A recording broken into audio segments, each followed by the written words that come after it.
Hi, I'm Alec from EasierHabits.com, and I coach working parents in how to design lives of joy, balance, and growth. This is the second video in a two-part series about truth and truth-telling. And as you gear up for your New Year's resolution or any goals you make in the next year, my goal is to help you develop the highest quality, most honest, truthful insights that will help you make the changes you want for yourselves and for your families and for your career. Video number 1 focused on opening yourself up to uncomfortable or difficult truths. And that is one of the number 1 reasons why people don't actually take the time to introspect and look at their lives closely, because it is uncomfortable to uncover unmet needs and to deal with the frustration or impatience or shame or guilt that comes from having our own unmet needs or recognizing that we're not meeting the needs of the people who are important to us. Now, this video will be about embracing the whole truth, because it is actually pretty easy to be unintentionally untruthful while still being accurate about the facts. And so this video will talk about several ways in which we make sure that we're not just arriving on an accurate insight, but it is actually a truthful and meaningful insight. And this series, again, is based on my observation of truth tellers. Some of those are cultural figures like Tom MacDonald, a rapper who is very open in his cultural criticisms, even if they're not popular, but also very open and vulnerable, talking about his own depression and other issues in his life. It's about Dave Chappelle, who isn't afraid to make fun of pretty much all sides of an argument, but it's also true about cultural icons like Martin Luther King Jr. and Gandhi, people who are able to make huge positive changes in the world with their ability to embrace the whole truth and a bigger truth than other people were willing to embrace at the time generally. Now, profound, meaningful changes based on truth do not have to be big changes. I'm all about easier habits, about the things that you can do every day to improve.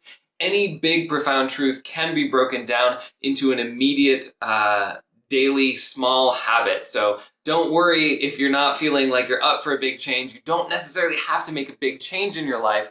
What I'm going to help you do by the end of this video is give you a few questions you can ask yourself, so whatever changes you do make are going to be more accurate, more honest, and therefore more powerful, even if you're implementing them as just 10 minutes of a habit a day. So the first aspect of embracing the whole truth is to understand that truth is multifaceted, that truth is not just about one side of an issue, but it's about both sides or many sides, very often many sides, because there's more than 2 possible perspectives on a situation. Now, it's really easy to fall into confirmation bias, i.e. the idea that we have a particular viewpoint and then we only read the news or the perspectives that actually agree with our viewpoint. And real truth-telling looks at both viewpoints and seeks to understand. And so this is one of the reasons actually why I like Dave Chappelle quite a bit, is because he makes fun of both sides. And so in a Saturday Night Live opening, he was talking about reparations, and he also suggested that one way we could make reparations is offering an ice cream cone to our local black corner drug dealer. And so it was interesting being in a chat room of people that are across the political spectrum. You have right, left, very independent people, trying to gauge, wait, where is he coming from? Is he supporting the idea that, America has this unmet obligation to communities that it's taken advantage of? Or is he making fun of people who are, viewing reparations in this simplistic and reductive way? And the answer is both. He's doing both. And that is one of the things that makes him interesting and compelling to me. Again, you don't have to agree with him in everything, but it is an aspect of truth-telling that he's at least looking at both sides. And you can compare this with other people who very clearly only make fun of one side of an argument all the time. You already know, as soon as they broach a topic, you already know what they're going to talk about.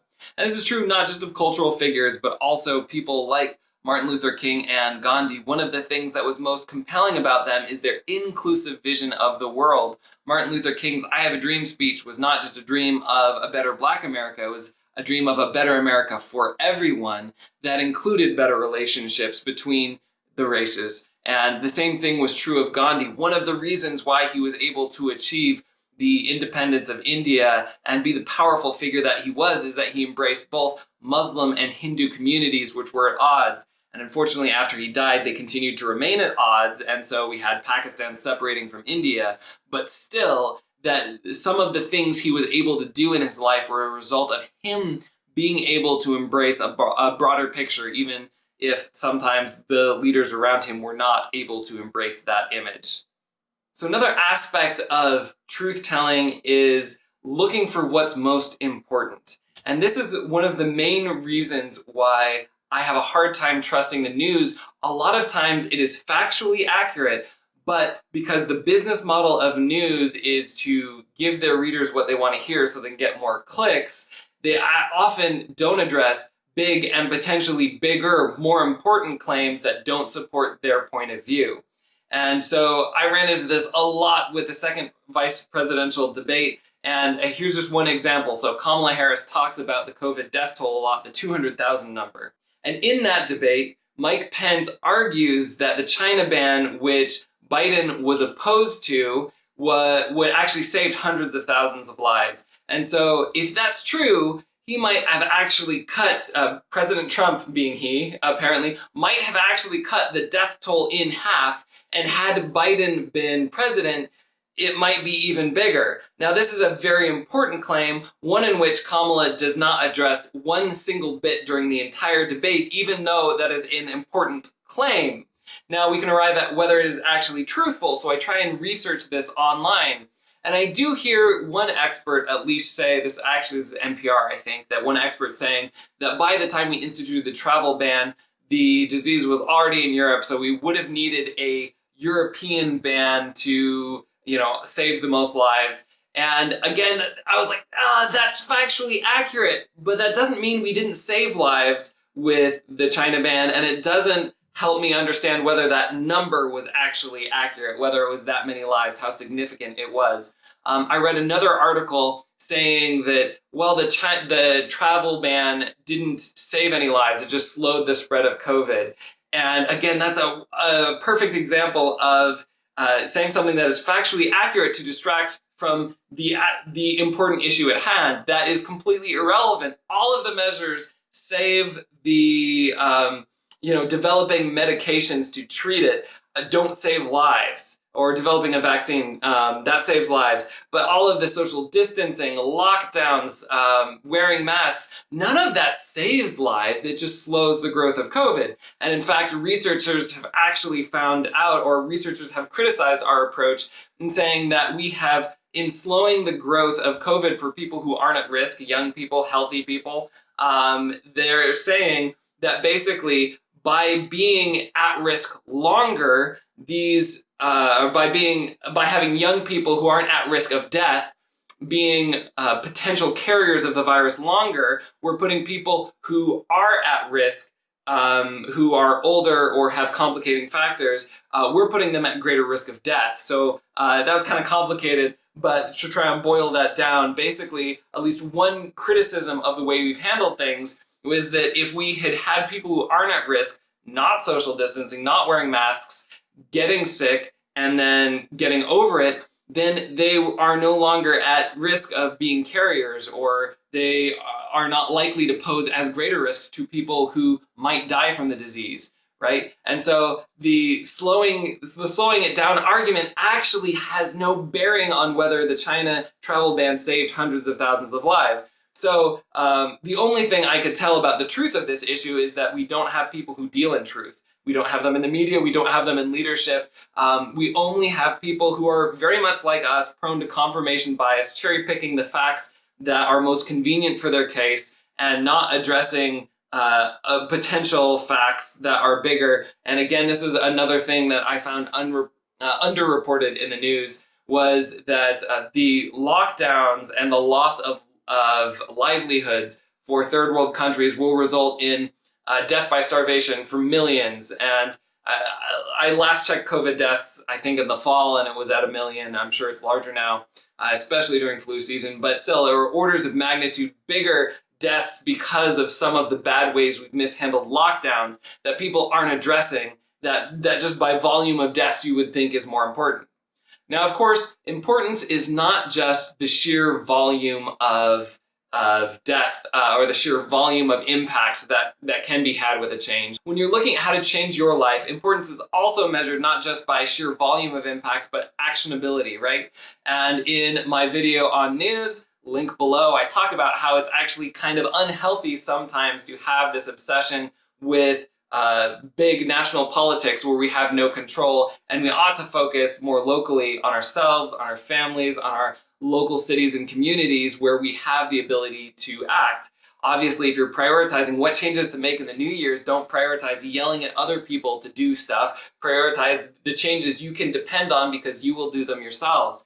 And I have an example, actually a counterexample of focusing on the national narrative at the loss of actionable personal changes that I could make. I got in a political conversation with a friend, and I pointed out at one point that I said the news was, sometimes like the news is brainwashing us because it's so one-sided or so skewed, or they repeat sometimes completely debunked claims, and then sometimes, again, claims that might be factually true but actually distract from the point. Over and over again until people just buy them. And this person said, I don't know, brainwashing is pretty strong. And I fired back with, so let's think about that, right? Like, I believe everyone is brainwashed, including me, which is why I'm trying to reach out to people of different perspectives. But if I examine all your arguments, they just read like a greatest hits of headlines.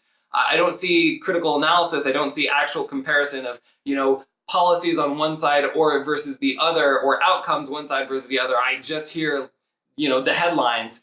That was factually true. I even, asked at the end of this, like, am I wrong? Is there something I've missed? That pretty much ended the conversation.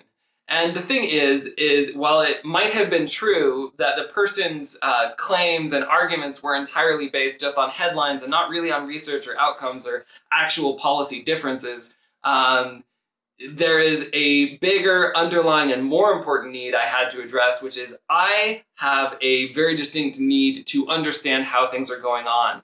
And I love it if someone calls me out and is high conflict. I love it if someone, it takes some adjustment. I'm not perfect. I have an ego, but I want people to tell me, hey, that's a logical fallacy. Hey, you're not examining these things. Hey, the way you're going about this is not correct. You're not thinking this through. I love that. I love that learning. A lot of people don't want that, especially in the political arena. A lot of people have written the political arena off. And I know this person that I was talking to has friends on both sides of the aisle. And I know often they actually shut down part of their Twitter feed because there were such contentious conversations. I'm a high conflict person. I am great with that.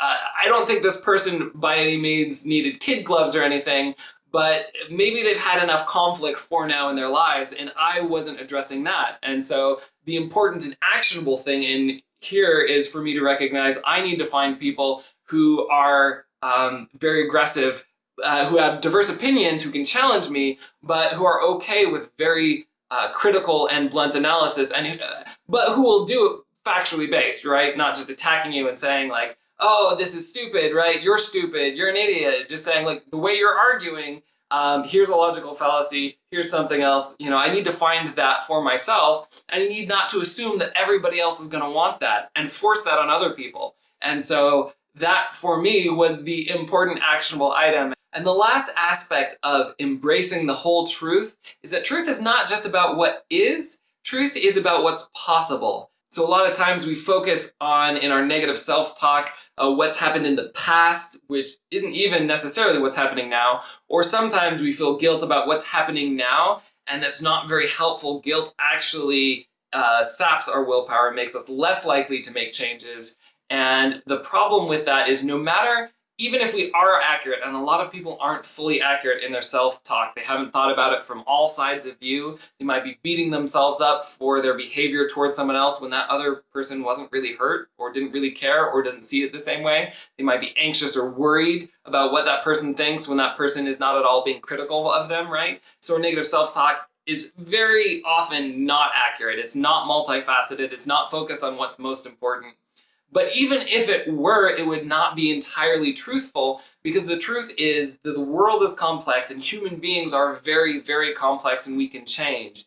And so part of our truth is that we can make changes. Now, we might not be able to make all the changes we want and be, different every minute of the day starting now, but we certainly can make small 10-minute daily changes, and I harp on that again and again, but that is where a lot of growth happens, the consistency over time. 10 minutes a day for a year is multiple days straight of doing something, and that is an effort bigger than you can put forth in one chunk. And so the power of little consistent chunks over time is incalculable, right? And so this is one of the reasons actually why I think sometimes that faith and hope, and again, I talk about that in my Christmas video, but that faith and hope can sometimes actually be more truthful than an accurate assessment of how things are right now.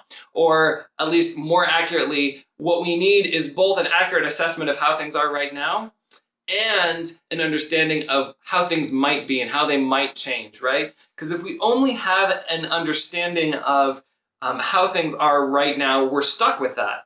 That doesn't help us know where to go. And I am guilty of this a lot of times when I'm very critical, or going back to the political conversation, I focus on my critique of how things are right now. And people don't want to hear that because they don't know how to improve it, right? There's so many people, my wife one day said, like, why are you talking about politics to me? Because there's nothing we can do about it, right? And so until you actually have a vision for how things can change and how you particularly can change things, then it's not necessarily that helpful to dwell on a very critical, accurate understanding of how things are right now. And in the same way, it's not very helpful to be off in la la land and basing your faith and hope on things that have no relationship to reality, right? You need to be able to navigate the two. You need to be able to start from an accurate understanding of where you are, but move towards something good and possible. And actually, sometimes we can just move towards something that seems impossible that is still good. And then as we walk towards it, we can open up that avenue. And so, of course, this is a very common, actually, visionary leadership technique. If you're talking, and this is what MLK does with I Have a Dream, you contrast how things are right now and how they could be. And then you see in that contrast that opens up an avenue, not just for people to accept the uncomfortable truths of how things are, but to give them hope for a future that allows them to act. And so this is the kind of thing that as you prepare yourself for the next year, you want to make sure that you're not just criticizing who you are, that you are also creating a vision of who you could be and working towards that one small step at a time. So I promised you a list of questions that will help you uncover more powerful and more relevant truths to you that will help fuel your changes for the next year. And so here are the questions. Question number one is, what are the unmet needs in my life or the lives of people who are important to me? And this goes back to the facing uncomfortable truths. A lot of that is rooted in unmet needs. And so in asking that question, that will help you open yourself up to the discomfort of those needs and open up the possibility, once you're actually facing them head on, of meeting them. And of course, this also bleeds a little bit into number two in terms of being multifaceted. If you are examining and asking people the needs that they have around you, what unmet needs they have, you're starting to examine their point of view. And of course, as you're doing this, you can ask yourself, what are the other points of view? Do I understand them? Do I understand them? Can I say them back to the person who has that unmet need or that point of view to their satisfaction? I.e., they feel understood when you say, hey, it sounds like you're saying this, or it sounds like you need this. If you're doing that, that is how you know that not only you have considered another facet of this situation, but that your understanding of other people's needs and perspectives are accurate enough that they themselves will accept them. A lot of times we base our working knowledge on what we think other people need, or our own version of what they need in our words, and we're actually unable to articulate accurately what someone else needs in their own words. And I saw this actually in a couple with a couples communication class where one person needed help on a difficult project and the other person found the help requested too difficult. And so person A who needed help was interpreting person B's need as I need to not help you. And that wasn't what it is. It was I'll help you or I'll find a way to get you help, but I need to do this in a way that is possible for me. And the question is, how could we make this easier? That is the need, right? And so it was when we identified that in the couples communication seminar, in the workshop, that we're able to kind of turn on a light and say, all right, this person, you now understand this person's needs a little bit more accurately, and you're starting to get to the point where you can state them such that they can accept your understanding of the situation and you can work from the same page. So if you want your truth to be multifaceted, in addition to asking about what needs of other people are being unmet, asking yourself whether you can state those needs to the other person's satisfaction. And this is not just a mental exercise. Go ahead and do that. Ask people about their needs and then say those needs back in your own words. And if the person says that's right or yes or exactly, you know that you have deeply considered their point of view. And of course, the third question is, what is most important here? And you can look at importance as biggest impact. You can also look at importance as what is actionable for me. So you want both of those things. What is the biggest impact that I actually have control over in my own life? There's a lot of things other people are doing that I have no control over, but the thing that is most important for me to change this year is the thing that will have impact that I can actually implement on a daily, regular basis, or a weekly basis, depending on what the actual need is. And the last question you can ask yourself is, what is possible here? What is the best possible result? What are other possible results on the spectrum from good to bad? It is helpful to recognize both the risks that you're taking and the ideal state, and very often what you get is somewhere in between. Yeah, you don't get the best possible case or the worst possible case. You get something on the spectrum from, wow, I didn't get the results I wanted, but I learned something, to, oh, I kind of got something. It wasn't all of the results I thought, or they were different results, but good results that I wasn't expecting, etc. Those are the types of situations that are not only possible, but likely. It's helpful to have your ideal pie in the sky vision, but this is from a book I believe called Smarter, Better, Faster, where they say people who are better at planning and acting and preparing for the future are the people who have a spectrum of futures they're looking at. So ask yourself what is possible. What is the best possible outcome? What's the worst possible outcome? What are the outcomes in between that are almost infinitely more likely than the best or worst case scenario? And as you think about that, you'll realize where the pitfalls are that you can avoid, or where are the goals that you can anchor yourself on and move towards. Thank you very much for your time. If this video has helped you, like it below or comment in the ways that these techniques have helped you, or comment with your own techniques if I am missing any important techniques for how to be a truth teller in your own life and how to tell the honest truth with other people. Have a radical candor, as the book says. And of course, if you know anybody else who is trying to rethink their lives, be introspective, make changes in the next year, please share this video and help me help more people. And until next week, make big changes, one small habit at a time.